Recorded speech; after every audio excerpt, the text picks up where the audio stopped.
This all confining the kids leads to what? Here's a Daily Mail story. Party like it's 2019. Florida and Fort Lauderdale expects triple the amount of visitors over the last year as tens of thousands prepare to celebrate the first spring break in the U.S. free of COVID rules. Thousands of college students and visitors are descending on Florida's beaches. Not California, but Florida. This week to celebrate the first spring break without any coronavirus restrictions since 2019. Inhabitants of popular vacation spots, including Cancun, Miami, Pensacola, Fort Lauderdale, and the South Padre Island, have to deal with observing never-ending crowds of college students having a good time, often blasting loud music and drinking alcohol from the first week of March until April, starting on Saturday until March 20th. Many public schools districts in Florida, including Pinellas, Hillsborough, Pasco, et cetera, as well as the last University of Southern Florida and Tappan will be on vacation. Last year's spring break saw 65,000 passengers fly into Tampa Bay International Airport per day during peak weeks. However, in 2020, the number of spring breakers was dismally low in March and April, as there were fewer than 1,500 flights a day versus 65,000. So people are about to start partying in Florida. You're around college students a lot. What do you think about the story? I think my youngest sister, who I mentioned before, who is a sophomore in college, she's a college basketball player, she came with me down here. She said, cool. You're going to Fort Lauderdale. That's a free spring break trip for me. Mm-hmm. So she's here, although I hope some of that debauchery that you described, she won't be taking part in.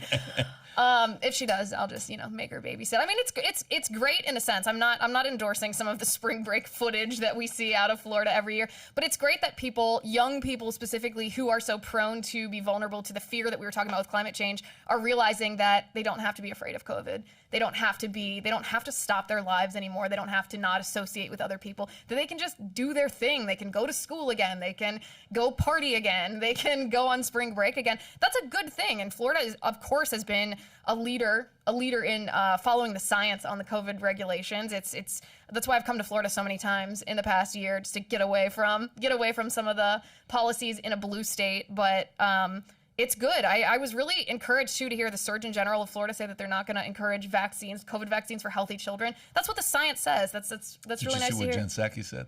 Yeah, she called him a politician.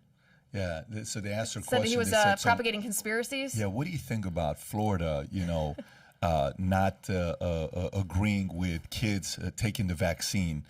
Do you agree with them? Absolutely not, was her answer. Absolutely. The science, right. We have the science, the true science, and the true science tells us that, vaccine for kids. Anyway, so that's what's going on. Found the way to say even death in the next 90 seconds 3 times. It's even death. The currency of fear is very effective. It's worked for centuries. It's been used for so many years. Yeah. And they're using it very eloquently, but people in Florida, especially with Ron DeSantis, by the way, he's getting a lot of.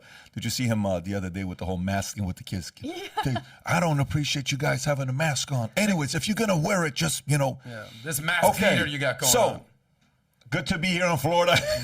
Did you see their faces when they took the masks off, though? They thought there was like 1 or 2 that were horrified, but the rest of them were like laughing. Yeah, I saw that. Yeah. But that's what they need. They need a strong leader to tell them, like, it's okay to take your face mask off. By the way, things are going to about to get very insane down here in South Florida. Now, as a true conservative, I very rarely go visit South Beach and party past midnight. That's something I'm definitely not known to do. However, the few times that I have gone down to South Beach over the last few years.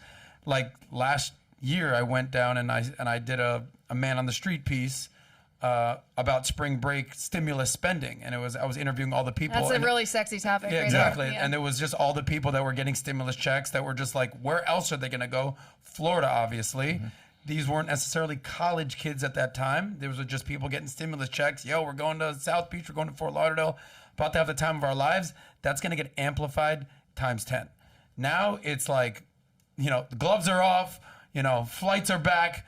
We're going to party in South Beach. So just be very wary, and hopefully your 19-year-old sister doesn't party too hard. Well, I disagree with the debauchery of spring break. I absolutely disagree with it. However, it's very interesting that Greg Abbott and Ron DeSantis, their states, are going to get tax revenue, visitors, and local businesses are getting a lot of patronage in the hospitality. Hotels, restaurants, and things are getting a lot of dollars. And Florida and Texas and those entrepreneurs running those places are cash in the What do you checks. mean you disagree with the debauchery? First of all, I disagree with the debauchery, Stop. but you have a Stop. wave of commerce that's coming to Ron DeSantis and Greg Abbott. First of all, Thanks to spring break. When Tom's podcast gets started, his number one sponsor is going to be a CBD oil company. Yeah, or a beer. And Tom's going to say, today's message is brought to you by CBD oil from Boca Raton. Our friends over here, bring the best CBD. Anyways, going back to debauchery, when I was in the Army, okay, 4th of July, we were at Panama City, okay? Memorial Day weekend, Panama City. Whatever, Labor Day, Panama City. In the Army, they would call it a danza. We would come down here, and it was an incredible time. We read a lot of books. We went to all the local borders and Barnes & Noble. Right. We were very committed. But No drinking, it's no going fighting, no to girls, be nothing. Insane. Yes. It's going to be, I have a feeling it's going to be a bigger number than they even expect it to be. Which I'm sure you support that because you probably can't wait to go out there and spend I'll time be down with these there folks with our friend David doing some interviews at Model Volleyball this weekend. If you're in South Florida, come check us out in South What's Beach. her name? Shout out to her father. What's Olivia Ormos, my Olivia. girl. Yeah, Big she's putting shout together out a to your Model Volleyball. pops. If you're in South Florida this weekend, be in South Beach for Model Volleyball. It's going to be epic. But BizDoc, you're not invited because it'll be a little too debaucherous for your little taste, okay, little guy? All right, so here, Oh my God! here we go. He's going to come back. Don't worry. Just be patient. So if you enjoyed this little segment from the podcast, click over here to watch the entire podcast. And if you've not subscribed to the channel, please do so. Take care, everybody.